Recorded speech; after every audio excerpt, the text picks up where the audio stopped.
बड़ा break through हुआ है और वो खबर आ गई है जिस खबर का इंतजार था। ईरान जंग में पाकिस्तान के लिए पहली बड़ी खुशखबरी, पाकिस्तान के एफर्ट्स और पाकिस्तान का तीर किस तरह से निशाने पर जा लगा है, इस हवाले से बड़ा ब्रेक थ्रू हुआ है।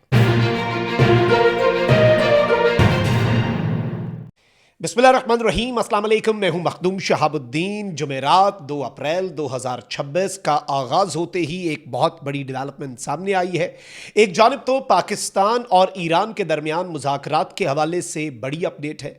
एक तरफ ईरान के सदर ने अहम तरीन बयान जारी कर दिया है, तो वहीं दूसरी तरफ डोनाल्ड ट्रंप ने एक बड़ी अनाउंसमेंट की है। कुछ मामलात के ऊपर अभी भी इख्तलाफ है, लेकिन दर हकीकत पसे पर्दा क्या चल रहा है और किस तरह से गुज़श्ता जो मुज़ाकरात हैं जिनकी आड़ में ईरान पर हमला हुआ, जिसमें जैरेड कुशनर और स्टीव विटकॉफ थे, ईरान के मुतालबे पर उन्हें किस तरह से माइनस करके एक और ताकतवर शख्सियत को अमेरिका ने पाकिस्तान के साथ कनेक्ट किया है, फोकल पर्सन बनाया है, और पसे पर्दा इस वक्त क्या कोई पॉजिटिव डेवलपमेंट हो सकती है, ये इससे भी अहम तरीन और इंपॉर्टेंट नुकता है।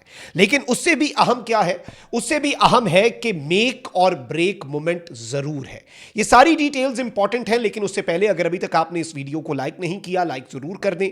कमेंट सेक्शन में राय का इजहार भी आपने करना है, और अगर अभी तक आपने चैनल को सब्सक्राइब नहीं किया तो चैनल को लाजमी सब्सक्राइब भी कर लें।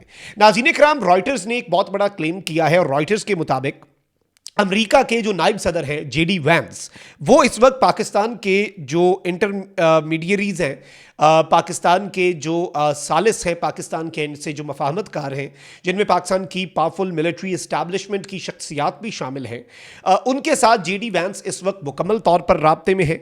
और ईरान का ये जो ऑन गोइंग कॉन्फ्लिक्ट है, उसमें जेडी वैंस इस वक्त एक बड़ा इंपॉर्टेंट रोल प्ले कर रहे हैं।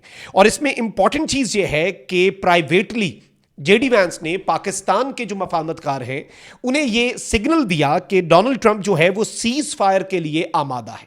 यानी डोनाल्ड ट्रंप किसी किस्म के सीज फायर की तरफ जो है वो कदम बढ़ाने के लिए तैयार है। और प्रिंसिपल यूएस डिसीजन मेकर जो है इन मुज़ाकरात में, वो डोनाल्ड ट्रंप ने जेडी वैंस को बनाया है। यानी स्टीव विटकॉफ, जैरेड कुशनर जो है, इन्हें माइनस किया गया है। और ऑब्वियसली ईरान को इन पे एतमाद भी नहीं है, और ईरान ने कहा है कि कोई और शख्सियत दें, क्योंकि इन दोनों ने धोखा किया।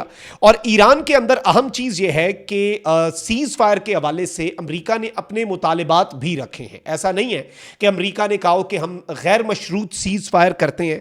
और ईरान का न्यूक्लियर प्रोग्राम आबनाए हुर्मुज़ जो है उसको वापस खोलना, और जो मशरिक़ वुस्ता में कुछ प्रॉक्सीज हैं उनकी हिमायत को तर्क करना, ये चीज़ें जो हैं ये अमेरिका की तरफ से विदाउट अ डाउट सामने रखी गई हैं सीज फायर के लिए। अब ईरान जो है, एक तरफ तो डोनाल्ड ट्रंप ने, जाहिर बात है, दोनों साइड्स हमेशा जब जब दुनिया में सीज फायर होता है, ये याद रखिएगा, दोनों साइड्स कहती हैं कि भाई दूसरी साइड ने हमें पहले अप्रोच किया। अब डोनाल्ड ट्रंप जो है उसने कह दिया कि ईरान के सदर जो है उन्होंने बाज़ाब्ता तौर पर अब रिक्वेस्ट फॉरवर्ड कर दी है। ऑब्वियसली इस वक्त कम्युनिकेशन चैनल पाकिस्तानी है, तो ट्रंप ने कहा कि भाई ईरान के सदर ने हमें कंफर्म कर दिया है और उन्होंने रिक्वेस्ट कर दी है फॉर अ सीज फायर। अलबत्ता ईरान ने इस चीज़ की तरदीद कर दी है। ईरान ने कहा कि नहीं जी, ऐसी कोई बात नहीं है, हमने सीज फायर की भीख नहीं मांगी। लेकिन ईरान के सदर ने साथ एक बड़ी इंपॉर्टेंट स्टेटमेंट जारी की है, और ईरान के जो प्रेसिडेंट हैं मसूद पेज़ेश्कियां, उन्होंने बाज़ाब्ता तौर पर यह कह दिया है कि भाई हम मुज़ाकरात के लिए तैयार हैं, लेकिन हम सीज फायर नहीं, कोई आर्जी सीज फायर नहीं कि अमेरिका अपने आप को रीग्रुप करने की कोशिश करे और अपने इंटरसेप्टर्स का जखीरा वापस हासिल करके दोबारा से जंग शुरू कर दे और कोई एक्सट्रीम मेजर्स ईरान के खिलाफ ले। Iran wants a complete end to this war. Iran चाहता है कि यह जंग मुकम्मल तौर पर खत्म हो। ये छोटे मोटे सीज फायर जो हैं, ईरान इन चीजों के ऊपर राजी नहीं हो रहा। अच्छा, फिर इस सब के अंदर जाहिर बात है आबनाए हुर्मुज़ का मामला अभी भी फंसा हुआ है, और इसमें कोई दूसरी राय नहीं है। और साथ ही साथ अब अमेरिका के जो मुख्तलिफ जरीदे हैं वो ये भी रिपोर्ट कर रहे हैं कि डोनाल्ड ट्रंप दो प्लान्स जो हैं उनके अप्रूवल दे सकता है। और वॉशिंगटन पोस्ट ने कहा है कि एक इंतहाई रिस्की अमेरिका का प्लान जो है वो भी अंडर कंसिडरेशन है, जिसमें डोनाल्ड ट्रंप को ये प्रपोजल दिया गया है कि जो 1000 पाउंड ईरान का हाईली एनरिच यूरेनियम है, जो कि 400 किलोग्राम बनता है, उसको सीज किया जाए, जिसमें बाज़ाब्ता तौर पर deep inside Iranian territory America के ट्रूप्स घुसें। एक्सपर्ट्स ने कहा है कि यह अमेरिका का तारीख का बड़ा ही कॉम्प्लेक्स ऑपरेशन हो सकता है, और इसमें ये जो अमेरिका के ट्रूप्स जाएंगे इसमें हंड्रेड्स ऑफ यूएस ट्रूप्स जो हैं वो मारे भी जा सकते हैं। और इस सब में अहम तरीन चीज ये है कि ईरान ने तो अपना न्यूक्लियर स्टॉक पाइल या यूरेनियम जो है वो हैंडओवर करने से इनकार कर दिया हुआ है। और अमेरिका ने जून में भी कह दिया था हमने ईरान को एटमी ताकत बनने से रोक दिया, अभी फिर हमला। तो वो 400 किलोग्राम यूरेनियम वाला मामला फंसा हुआ है। अच्छा, एक तो ये नुक्ता है। दूसरा, इसके अंदर एक और डेवलपमेंट ये है कि अमेरिका खर्ग जजीरा या अबनाए हुर्मुज़ के करीब जो ईरान के कोस्ट लाइन है पूरी, या ईरान की बंदरगाहें हैं, उन पर कब्जे के लिए भी, लेकिन अमेरिका इसमें अपने रिस्क देख रहा है। बड़ी तादाद में अगर अमेरिकी फौजी मरते हैं तो मिड टर्म इलेक्शन ट्रंप हार जाता है, और अगर हार गया, नंबर गेम ऊपर नीचे हो गई, ट्रंप का मवाखजा इसी जंग पे हो जाना है और इस जंग की वजह से इंपीच होकर उसने घर चले जाना है। यानी ऐसी रुसवाई जो कि शायद ट्रंप कभी भी ना चाहे। तो जाहिर बात है ट्रंप वांट्स एन एग्जिट। अब ये जो खबरें चलाई जा रही हैं ना कि हम तैयार हैं बड़ा ऑपरेशन करने के लिए, ये सब ये एक प्रेशर बिल्डिंग टैक्टिक भी हो सकता है। अच्छा, डोनाल्ड ट्रंप ने जंग के खात्मे का एक इंदिया दे दिया है। इस इंदिया के बाद एशिया की स्टॉक मार्केट्स जो हैं उनमें बड़ी मस्बत तेजी देखी गई, मस्बत रुझान, पॉजिटिव इंडिकेटर्स आए। एशिया की स्टॉक मार्केट्स वापस ऊपर चली गई कि जंग के बादल शायद छट जाएं और पाकिस्तान के एफर्ट्स जो हैं वो कामयाब हो जाएं।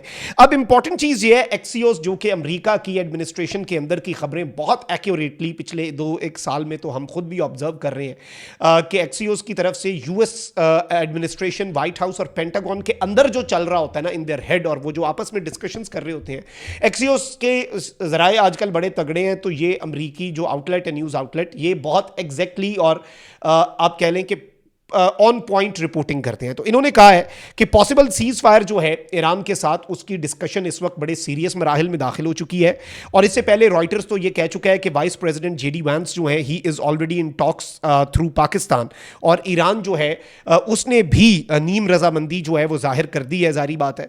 और इसमें अमरीका जो है उसे एक फेस सेविंग भी चाहिए, अब इसमें कोई दूसरी राय नहीं है। और जो पाकिस्तान और चीन ने 5 नुकात दिए, जो कि अब चाइना ने अपनी फॉरेन अफेयर्स की मिनिस्ट्री की वेबसाइट के ऊपर भी जारी कर दी हैं, उनमें भी जंग का फौरी खात्मा, नॉन मिलिट्री स्ट्रक्चर्स पर हमले जो हैं उनका रुकना, जो इंसानी बुनियादों पर इमदाद है, ह्यूमैनिटेरियन एड है, उसको एक पैसेज देना ईरान को ज़रूरत है। बहुत बड़ा नुकसान हुआ है वहाँ पर सिविलियन इंफ्रास्ट्रक्चर्स का, लोगों को एक किल्लत भी है, बहुत से चैलेंजेस हैं।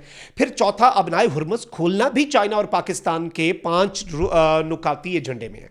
तो पाकिस्तान और चाइना की जो बीजिंग डेक्लरेशन है, हल यही इस वक्त सामने आ रहा है और इम्कान यही जाहिर किया जा रहा है कि यूनाइटेड स्टेट्स और ईरान उसे अडॉप्ट कर लें और फिर इस्लामाबाद में एक डेक्लरेशन आए, इस्लामाबाद के अंदर इसकी अनाउंसमेंट हो। और इस हवाले से इस सब में ये मेक और ब्रेक मोमेंट है। मेरी कुछ आम लोगों से बात हुई, उन्होंने कहा कि भाई हमारी कोशिशें जा रही हैं, मस्बत कोशिशें हैं, और कुछ मस्बत इंडिकेटर्स जो हैं वो भी सामने आए हैं। जंग जारी रहेगी। अभी ये जितने दिनों बात होती है, ये ना समझें कि हमले रुक जाएंगे, दोनों साइड्स कोई ईरान की तरफ से भी तुन के रखा जा रहा है, अमेरिका जो है वो भी बदस्तूर हमले कर रहा है। और वैसे भी आपको पता है जब जंगबंदी होती है उससे पहले बड़े तबाहकुन हमले होते हैं, हर फरीक का दिल होता है जाते जाते फिर कोई रंदा फेर ही जाए। तो ये भी एक पॉसिबिलिटी है। फिर जारी बात है कि अगर ये टॉक्स फेल होती हैं तो फिर एक मेक और ब्रेक मोमेंट की तरफ चीज़ें जाएंगी। But there are high chances कि पाकिस्तान और चाइना के जो 5 पॉइंट्स हैं उन्हें ये दोनों मुमालिक तस्लीम करें, अडॉप्ट कर लें। और इसमें फिर जारी बात है कि चाइना का भी एक अहम रोल होगा, पाकिस्तान का भी एक इंपॉर्टेंट रोल होगा। और जो ईरान कहता है कि चाइना गारंटीज दे, तो चाइना के प्रपोजल को भी थ्रू पाकिस्तान ईरान एक्सेप्ट करने की पोजीशन में होगा। इस चीज़ को ज़हन में रखिएगा। ये मास्टर स्ट्रोक है पाकिस्तान और चाइना का, और हम ने चाइना के साथ मिलकर अमेरिका को भी घेरा है। और इसराइल अब चाहे या ना चाहे, लेकिन अमेरिका इस जंग में से एग्जिट चाहता है। और पाकिस्तान ने बड़ा बेहतरीन अंदाज में अरब्स को ईरान से लड़ने से भी रोका हुआ है, और इस जंग को भी रोकने की पाकिस्तान कोशिश कर रहा है, जिसमें पाकिस्तान को पहला मस्बत इंडिकेटर रॉयटर्स की खबर के मुताबिक और एक्सियोस के दावे के मुताबिक मिल चुका है। अपना बहुत ख्याल रखें। अल्लाह निगहबान। पाकिस्तान जिंदाबाद।